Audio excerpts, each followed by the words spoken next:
Hello and welcome. Welcome to my channel. Today we're going to be doing a flip through of my first reading journal. So I wanted something kind of minimal, less involved than my bullet journal. I just wanted to have a lot of fun with it, write my thoughts on a book, kind of record the memories, what books I read, something very generic. I didn't expect to track a lot of stats, although that has changed recently, but we're going to do a flip through of January through June, so you'll see how my style and my spreads evolve over time. And this is an Archer and Olive A5 notebook from the Greater Good collaboration, and it's the coffee one, and I think it's really perfect for a reading journal. It just makes you want to get cozy, get a hot beverage, and read. And so I've been loving it so far. You can see it's already full of paper. But it used to close fully before. But yeah, let's get started. I haven't decorated anything on the inside cover yet. I'm still waiting. I want to get like some nice custom art or something like that to put in there, but it's blank for now. I did this using some Posca paint pens, just like a cute little opening page. Here's my index. I gave myself 2 pages. I'm not marking down every single book I'm reading. I'm just marking down each month. So what chunk of pages. This is my to read. And so when I was setting up this journal, I didn't really know what format to use or what really to do. I did get really inspired by Hera or Mochibujo on YouTube. And so this is kind of what inspired me. I did it on my own though. I have a column for spicy books. Just so you're aware if going into it, if it's gonna be spicy. Some of them I don't know. I mark it off afterwards if I'm not sure based on what I saw on Goodreads. So this isn't like in any sort of order, just to capture books I want to read. And I added another page because I figured I was gonna need a lot of room. I made a couple of pages that you can see I haven't really used at all. This is a books to check out. I mean, right now I just use Goodreads, so I don't really need to physically write anything down. I have a place for book talks, but I only put down like YouTube. I really like this girl, Kari Can Read. She does really brief summaries of books and her thoughts without spoiling too much. Like she'll give you the essence of it, which I really like. And then this I was going to use kind of like a Kanban board, so it's very mobile. So I could put and track what I'm currently reading with these little sticky tabs. But I'm pretty behind on it. Since I track my stats now on Goodreads and Storygraph, I don't really need to make physical copies. And then these are my completed books. When I complete it, I'll just put the title. I don't need to put the author again because I have it on my to be read. I do a star rating. Normally I only use full stars, but sometimes a book is just really in between, so only on the rare occasion I'll use a half star. When I started and ended it, the name of the series, so I can look for it, and then I put the next book in the series so I know what to add next. So make sure to look it up right away, and then I put like what number it is. If the next in the series isn't out yet, I'll put when the book is going to be published, so I can have that on my radar. Then I just have another page. All of this paper is like handmade Japanese paper, the ones in the corners that my mom gave me. They're extras from her projects that she's been doing, so I'm really grateful to have her scraps because I only need a little bit of scraps. And then I just have various stickers from like AliExpress. Here is my series tracker, so where I'll actually list the series. So you have A Court of Thorns and Roses. It's not all the series I'm reading, but just the ones where I know there's going to be a bunch of books and I want to keep track of it. And then this is my very minimal year at a glance sort of stats page for reading. So all I'm tracking, or all I set up to track, was number of books read and number of pages read. And at the time, I wasn't tracking how many pages I read each session. So the pages read is really just a summary of all the books read, like how many pages were there. So this is one book I read in March, and it was 311 pages. And I read 2 books in February, and it was a combined 993. So it's really not exactly how many pages. If I started a book like in June and finished it in July, I would just lump it all together in July, the number of books. So I made a little cover for December because that's when I set this up. Even though it wasn't at the beginning of the year, it didn't really bother me. And I added some decorative paper. I tried to do the lettering in the same style as the title of each book. At the time, I didn't want to print out book covers, so I just did it this way to get the feel of the cover of the book. I use a color, like this is like the Keftas from Shadow and Bone, the blue ones. Then we get into January, and I love this paper. I think it matches really well with the cover of A Court in Thorns and Roses that I have.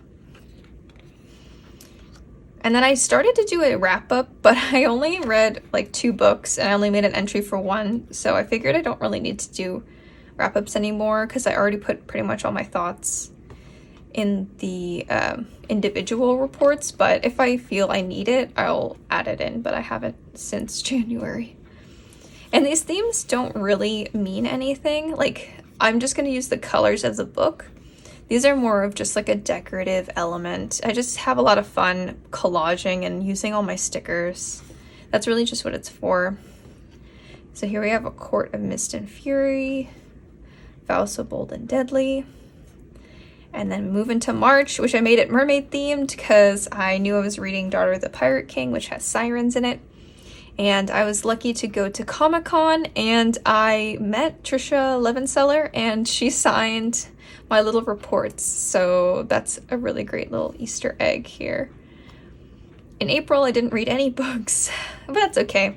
The cover page is still cute. In May, Daughter of the Siren Queen and Serpent and Dove. Here I started adding like quotes and things to liven up these reports. Here's June. I love the purple, like vaporwave. And here I started to add my star ratings to the reports itself. So here's Entreat Me, Cruel Prince. Sorry for all you Cruel Prince fans out there. I didn't enjoy that book. Then I decided to do one of those classic TBR pages with all the book covers that I've seen lots of booktubers do.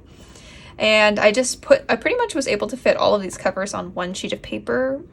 Because I didn't want to waste any paper or ink. So these are just at the time what was on my TBR, but since it's changed since then, so this is kind of not as flexible as maybe like an online system. And then I didn't want to draw out or use a stamp for the star rating, so I found someone on Etsy that has stickers with the empty stars, and so I put them all underneath the covers, so they're all uniform, super clean, and then I just color in the stars once I'm done. And I need to update this because I just finished the Inheritance Games, which is really good. I think I gave it like 4.5 stars. Here's July, and this is when I started tracking pages read. So I found someone called Doodle with Cass on YouTube. So I started based on something I saw from her where she uses a bookmark to track what pages she reads. So she has this physically in the book, in the books, and she numbers them 1 through 31 or 1 through 30 depending on the month, and keeps track of how many pages she reads each day and what books. And so I started to do that, and that's how I was able to create this chart or this table, and I love it. Each color corresponds to the book. I'm not really a person who reads multiple books at the same time, so you can see it's pretty color blocked. But if I did read the same 2 different books on the same day, you would see in 2 different colors side by side. But I really liked how that turned out. Here was The House in the Cerulean Sea. I started to print out, as you can see, the covers of the books. I loved A Deadly Education. I really recommend it. And then I went to Comic-Con and I got so many autographed books. And I had some from previous hauls, but this one I came away with about 20 autographed books from Comic-Con. So I was really anxious, so I wanted to record and have a list of all the books that I have that are autographed, just so I'm aware. And then what kind of copy are they? Are they a special edition? Are they an ARC? So this is my list of all the books that I have autographed. And then I also indicated, so this personal column indicates if they made it out to me, my name, or if it's just signed, just their signature. So pretty much all of them are personalized, which I know will not resell for as high, but I think it's more about like the meaning behind it, because I met all of the authors, pretty much all the authors. That's why they personalized it. So it has like a stronger meaning with my name on it. And then here's The Last Graduate, which is a sequel to Deadly Education. So 2 sequels. And then I did my July stats. So I had switched over, or I'm using both Goodreads and Storygraph in tandem. And the Storygraph is great for giving you stats pages. It's so much more user-friendly and pretty than Goodreads. And now I have even added another system on top of that, which maybe I'll make another video about. But for July, you can see the moods of the books that I read. So I read 4 books in July, and the moods were dark, adventurous, tense, reflective, mysterious, hopeful, and emotional. But mostly dark and adventurous books. And then here's the page numbers. So I had 25% of the books that I read were over 500 pages, 75% were between 300 and 499.